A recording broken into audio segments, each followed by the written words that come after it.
Your story is remarkable, and pretty much everyone knows it. And they say, she was a Hooters waitress, and now look what she's doing. Do you ever get sick of that?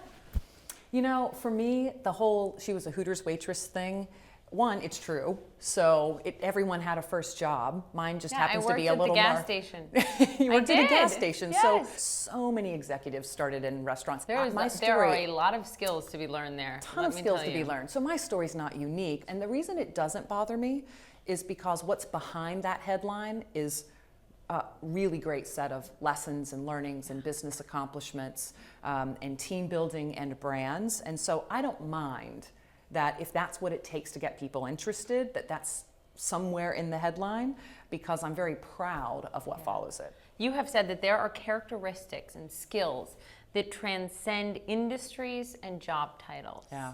What are those that you learned while at Hooters that you use now as the president?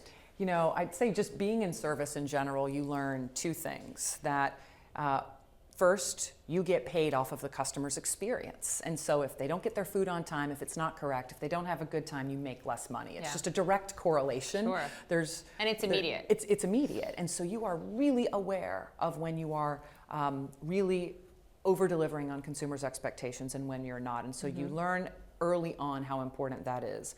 But you also learn a great deal of humility. There are a lot of humans and people involved in the process of running a restaurant, and things go wrong all the time. And so you learn to be incredibly grateful for the good times and very humble about when things go wrong. I think great leadership comes from a combination of humility and curiosity on one side, but a great degree of confidence and courage. And you really can't let those two things get too far out of balance. Humility and curiosity without confidence sort of leaves you behind simply learning and questioning. And confidence, really left unchecked with humility, can leave you with no followers. Yeah. You have to have a level of humility that makes it very clear you don't know everything and that welcomes others to engage, but a level of confidence and conviction around your point of views so that you can actually move something forward. And that transcends any industry. Every industry. You've said that oftentimes the employees have all the answers, and you need to listen to them. So I'm interested in what some of the key questions are that you ask employees. So one is, I want to know when we have to tell the customer no. So when do they come up and ask for something and we have to say no? And we don't have it. Yeah, if we're saying no consistently, maybe that's a market opportunity. Okay. Or maybe it's a service model opportunity or a merchandising opportunity. So that's one question. A lot of insights come out of asking the question that way.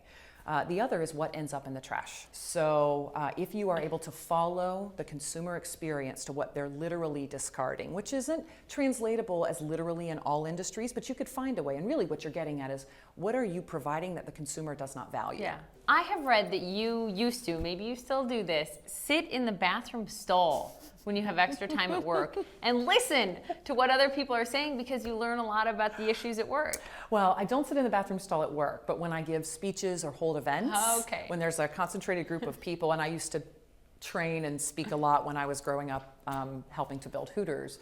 And if I would have an all-day session of leaders, when we would go on a break, I would just stay in the restroom stall a little longer because I honestly wanted to hear the truth.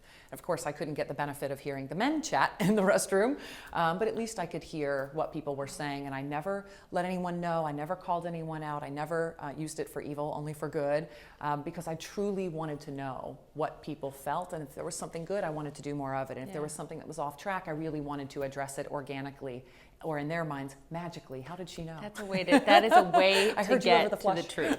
Is it true that you reply to every tweet you get? Yeah, no tweet left behind, even the mean ones. But you know what? I appreciate people reaching out. I really do. Somebody's taking their time to reach out, and whether it's someone who just sees a little clip on a television show where they have a not good experience, I want to know. I'd rather the conversation be had with me than or with my company than about us, and we have no opportunity to engage. Do you want to be CEO of Focus Brands one day?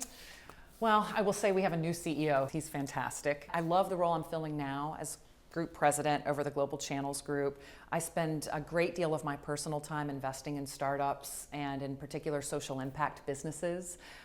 So I'd love to continue to bring those worlds together, the social impact investing, running for-profit companies, and I'd also love to spend more time shaping public-private partnerships. I believe there is a total lack of bridge people in our government, in the private sector, or if they are there, they don't feel comfortable coming forward. And I do believe that our generation is changing that, but it's going to take a little time to see that come forward in elected office and running companies, and I'd love to be a continued part of accelerating that in some way.